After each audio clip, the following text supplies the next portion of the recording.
Welcome to Let's Talk Transportation, a podcast series of the Broward Metropolitan Planning Organization, also known as the MPO. We talk about the ins and outs of transportation in Broward County and all of Southeast Florida, why it matters, how it works, and the challenges and opportunities related to achieving great transportation. I'm your host, Greg Stewart, Executive Director of the MPO, and I'm joined by George Hanbury, President and CEO of Nova Southeastern University. A mighty fine guy to begin with. Today I actually asked for you to come on, and it was really an honor for you accepting. I want to kind of talk about your experiences. Earlier we were talking personally, you came down from Virginia. You want to talk a little bit about your Virginia experience and what got you not only running one of the best private universities in the country, but ultimately what brought you to South Florida? Well, really, the job brought me to South Florida. I was recruited to be Fort Lauderdale's city manager. But more importantly, what got me into public service was November 22nd, 1963. It was the assassination of John F. Kennedy. And it wasn't assassination so much as it was the memory of his inauguration speech. And so, my fellow Americans, ask not what your country can do for you, but what you can do for your country. Prior to that, I was in pre-law and public administration, but it was somewhat of an epiphany for me. And at that point, I decided I would not try to go to law school. I happened to be in the American Society of Public Administration Club at Virginia Tech, where I was a student, and the faculty member would bring in city managers and how they had been enthusiastically hired and enthusiastically fired, but they always came in and made the city a better place to be, eliminated corruption, hired based on merit, and got rid of political cronyism. And I said, that's a good way for me to do something for my country. And if you think about the inspiration, John F. Kennedy, and, a lot of things have been driven from, schools are now named after him and policy, schools are named after him. And we look back on the great leaders of society and the influences that leadership actually has on the public. And so that inspired you to go into city management, deal with those sides of things. So Absolutely. Which cities were you up in Virginia? I was in 3 cities in Virginia, Norfolk, Virginia, Portsmouth, Virginia, and Virginia Beach, Virginia. And then Fort Lauderdale recruited me to come and redevelop the city there. That's what I did mostly in urban planning and transportation. But it not only inspired me with Kennedy, but he inspired millions of young men and women to actually, the whole Peace Corps was created from that concept. So when you look back and it brought you down to Fort Lauderdale, and Fort Lauderdale was a very different place. I mean, as a child, I had the great opportunity of growing up here. My family moved down here. My father retired when I was 3. And we moved to Fort Lauderdale and had the opportunity to watch the city grow in such a way that it's been very different. It cleaned up in a lot of areas. It's other aspects have changed. Broward County had less than 800,000 people in it at the time. And now it's, almost 2 million. Depending on the argument we have with the census.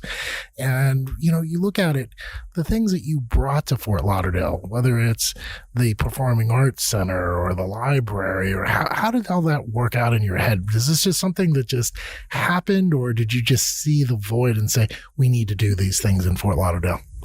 The biggest thing that I've had to do in any city, especially cities that are redeveloping, right, is to get people to believe in themselves and to work with them and their plans, but to let them be aware.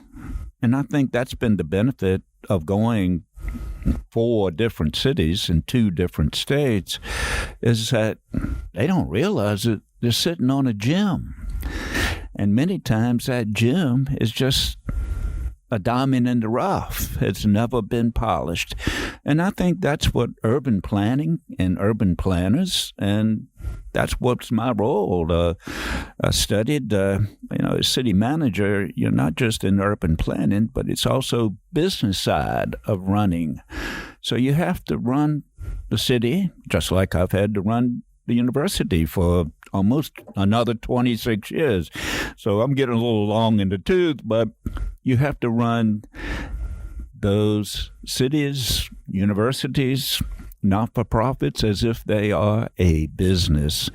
But polishing that business up has been my job as the city manager. In Fort Lauderdale, absolutely paradise.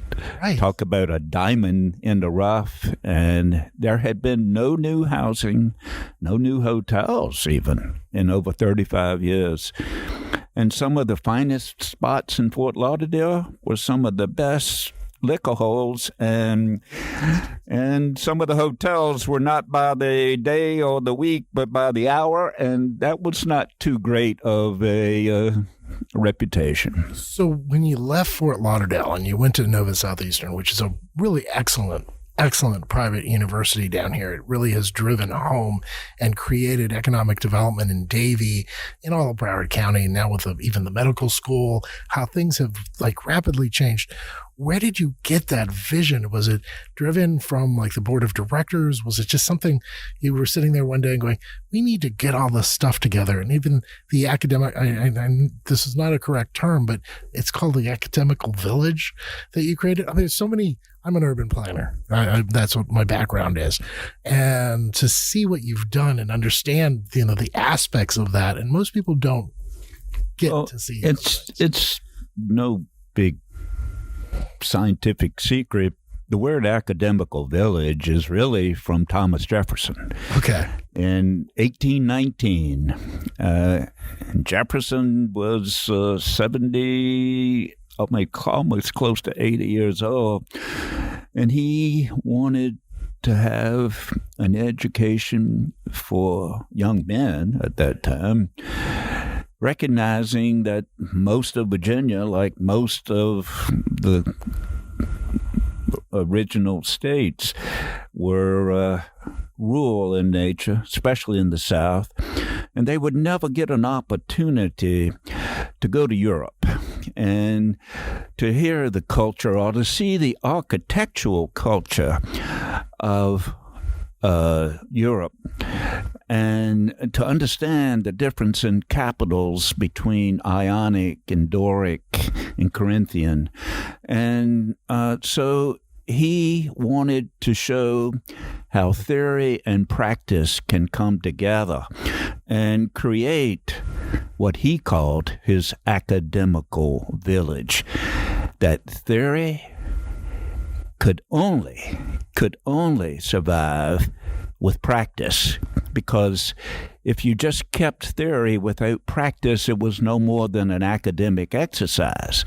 But likewise, practice without theory would be stagnant. Without theory, we'd all be still having buggy whips to think that was the best way to get a horse to go.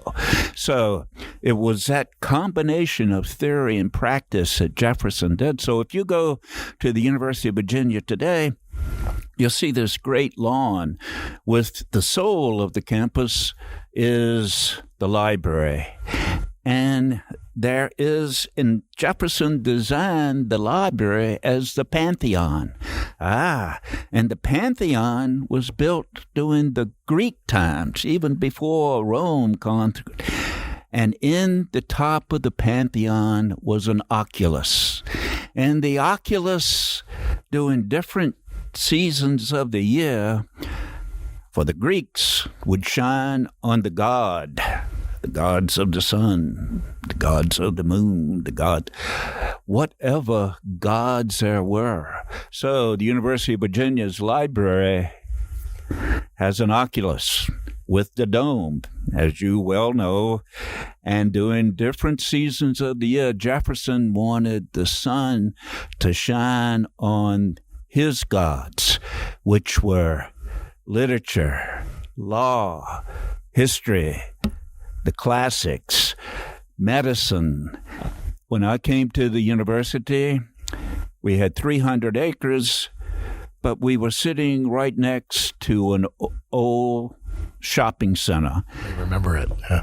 At University Park Plaza, on 24 acres of land, 156,000 square foot shopping center. Now here you have a doctoral research university, fledgling, growing, 70% graduate and professional students, only 30% undergrads. So we've got about 7,000 undergrads and 16,000 graduate students in medicine, dentistry, pharmacy, optometry, education, business, law.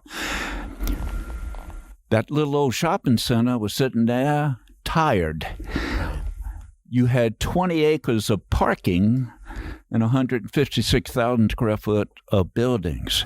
Now, it didn't take a former city manager or an urban planner or even a southern boy from Virginia to recognize, hey, if we got density increased and a height limit in Davie, which was limited to 35 feet, if I could go up to 75 to 125 feet, I could build a teaching research hospital. I could have a hotel conference center.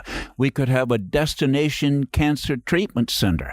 We could tie that in with research, and because we were right in the center on 595 in the middle of 3 huge counties with the population growing that today is over 7 million people, instead of being the tween county of Miami and Palm Beach, we would be the center of a major metropolitan area and a destination with only 8 miles away from an airport, connected on transportation through roads and rail, and we could have a 21st century academical village. You're shining that light, the ocular, on how you can actually make this a better place, and how this, what we do for a living here is on the transportation side. And while we do not actually build the projects, we try to propose the projects. We try to encourage our leadership. And as we sit in this room, I have 38 board members, and each one of them is from a city. It's from 5 of them are from the county, one's from the school board. You look at that and you try to say, how do we make a difference? Well, see, I've already told you I'm a great advocate of bringing theory and practice together. So even though I'm an urban planner and my undergraduate, graduate, and doctoral degrees in public administration, city managers not only plan, but we get things done. In other words, you can plan all day long, but when I was hired, and the reason I was recruited to Fort Lauderdale is because I would work with the elected officials and with the citizens to build a vision, and that's why I was hired in Fort Lauderdale. The mayor at the time said, George, we've been planning and planning and planning for years. What your job is like Orville said to Wilbur. Wilbur, one of these days, we got to get this plane to fly. We've been planning enough. So that's what I take great pride in, is helping people to kind of crystallize their ideas and their plans, but then finding a way financially to get it done. And that's the only thing I've ever done. And if you solve the transportation problem in Broward, especially east-west, you'll solve the affordable housing problem. You'll solve the economic problem. So transportation is absolutely essential, especially light rail, because it's dedicated transportation that can get you at one place to another place in on time. The big picture with this is actually going, how do we make this new transportation system of the future, that light rail system? It guarantees, one of the things about rail is once it's in the ground, it's very expensive to take back up. So developers and citizens recognize that it's there, and then they respect that it's there. And then they make their investments around those. Well, I tell you, as a young boy growing up in Norfolk, Virginia, they had beautiful Union Station. They had, Norfolk and Western. And CSX began in Portsmouth, Virginia. Major transportation system, streetcars. I rode a streetcar to get everywhere. We didn't have an automobile because we couldn't afford it. And guess what? When the automobile, after World War II, everybody said, we're going to be modern. We got to take up all these trolley tracks and railroad tracks. Let's tear down the Union Station because nobody takes the train anymore. And guess what? Everybody regrets it to this very day. I'm going to ask you to come back on because you and I are going to have conversations about land use, about the transportation system. I can't wait to share with you some of the things that we've been working on here that we want to bring over to the county. Really exciting opportunity. And I also want to, congratulate you because we're going to be honoring you for your years of service and making South Florida a better place, leaving it better than you found it, the oath. And ultimately, I'd love to have the conversation and leave a little bit of more of an oral history of some of the things that we did and some of the things that will leave a bread trail, crumbs, to the next generation. So as this next generation comes in and takes over for all of us who've been around for a while, there's an opportunity for them to see that we were really trying to move forward in different ways. Dr. Hanbury, thank you for coming in. Oh, it's my pleasure. And if you talk about 30 years as a city manager and now 26 years at the university, you can tell I'm getting long in the tooth. But I think both of us have wisdom, and I commend you for creating this kind of an oral history that possibly could be used for some others in the future.